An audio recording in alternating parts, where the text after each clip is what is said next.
Baik, selamat pagi anak-anak semuanya. Apa kabar? Semoga kalian selalu dalam keadaan sehat ya. Sebelum kita memulai pelajaran kita hari ini, mari kita berdoa masing-masing di rumah.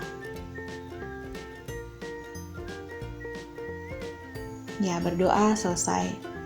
Hari ini kita akan memasuki materi masih seputaran klasifikasi makhluk hidup, yaitu sistem tata nama ganda atau binomial nomenklatur. Nah, setiap individu, setiap makhluk hidup di dunia ini memiliki nama ilmiah. Lalu bagaimanakah cara menulis nama ilmiah dari makhluk hidup tersebut? Bapak taksonomi kita, yaitu Carolus Linnaeus, menggunakan sistem binomial nomenklatur atau yang disebut juga dengan sistem tata nama ganda. Di mana binomial nomenklatur tersebut memiliki aturan-aturan penulisan.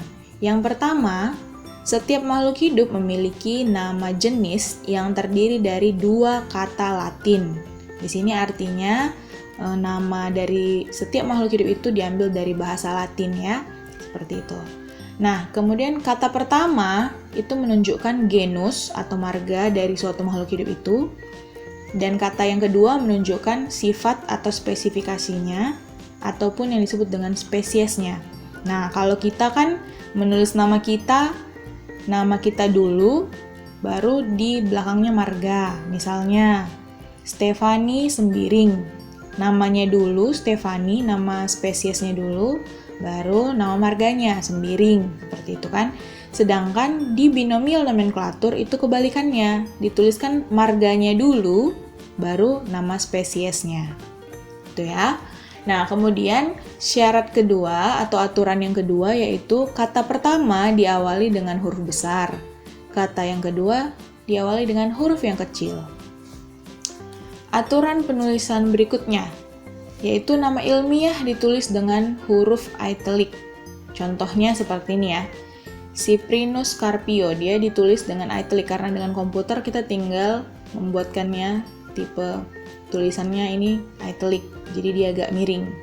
Nah, jika kita menuliskannya di buku, tidak bisa menuliskan secara miring seperti ini, kita boleh menuliskannya tegak lurus, seperti biasa, tetapi dengan syarat nama ilmiah tersebut digarisbawahi secara terpisah. Contohnya seperti ini. Kita tinggal garis bawahi saja Cyprinus dan Carpio-nya. Tapi secara terpisah ya, tidak boleh disatukan, karena ini menunjukkan marganya Cyprinus, dan ini menunjukkan spesiesnya, Carpio. Kenapa nama ilmiah itu pakai bahasa Latin? Jadi susah menghafal. Nah, alasannya agar tidak ada kekeliruan dalam mengidentifikasi makhluk hidup, karena tidak ada nama makhluk hidup yang sama persis. Kemudian, nama ilmiah itu jarang berubah.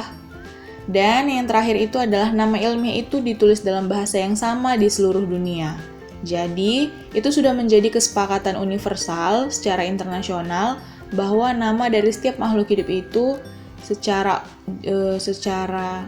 sahnya itu menggunakan nama ilmiah sesuai dengan binomial nomenklatur, yaitu diambil dari bahasa Latin. Jadi kemanapun semua ilmuwan dari seluruh dunia dengan berbagai bahasa, jika disebutkan nama ilmiah dari satu makhluk hidup, misalnya Homo sapiens, itu adalah nama ilmiah dari manusia ya. Jadi semua ilmuwan dari seluruh dunia, mau dari Arab, ketemu sama ilmuwan di Cina, atau ketemuan sama ilmuwan di Amerika, dengan bahasa mereka masing-masing, mereka tidak terjadi gap atau miskomunikasi, karena itu sudah disepakati bahwa nama ilmiah dari manusia, atau nama spesies dari manusia itu adalah Homo sapiens.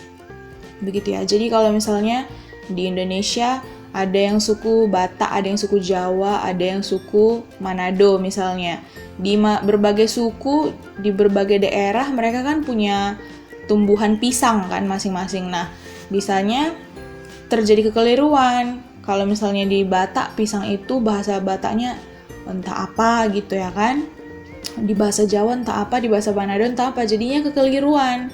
Maka disepakatilah bahasa Indonesia saja di Indonesia. Jadi kita sama-sama menyebutnya dengan pisang. Jadi kita kemanapun kalau kita ingin membeli pisang, mereka tahu bahwa yang ingin dibelinya adalah pisang. Seperti itu ya. Begitulah contoh singkatnya. Nah, hierarki takson itu yang paling banyak persamaannya itu adalah spesies yang paling banyak. Kemudian genus ini marga, semakin sedikit persamaannya. Kemudian family semakin sedikit lagi, order atau ordo semakin sedikit, kelas, phylum, kingdom, domain, dan life. Sebenarnya kita mulai pelajari dari sini ya.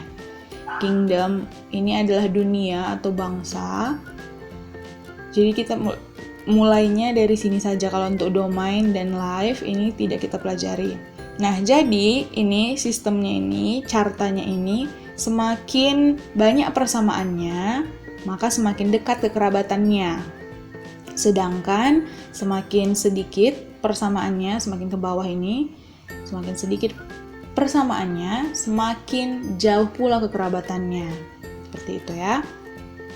Nah, baik, itu hanya singkat penjelasan dari Miss.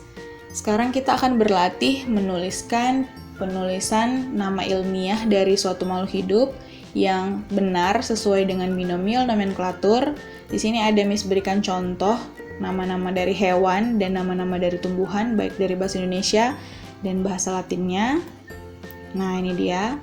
Di sini ada satu contoh sudah Miss berikan, misalnya bahasa Indonesianya anjing, hewan anjing kan. Bahasa Latinnya adalah Canis lupus. Tapi di sini ini masih salah penulisan Miss. Kalian harus menuliskan yang benar di sini seperti ini. Canis lupus, di garis bawah secara terpisah ya. Nah, kalian kerjakan di buku latihan kalian atau di buku catatan kalian, kemudian nanti upload fotonya ke Google Classroom. Jadi ini videonya boleh kalian pause dulu, kalian berhentikan dulu, baru kalian salin di buku catatan dalam bentuk tabel, kemudian nanti fotonya di-upload ke Google Classroom. Baik, sekian saja pelajaran kita hari ini. Semoga kalian bisa memahami. Selamat belajar, selamat pagi.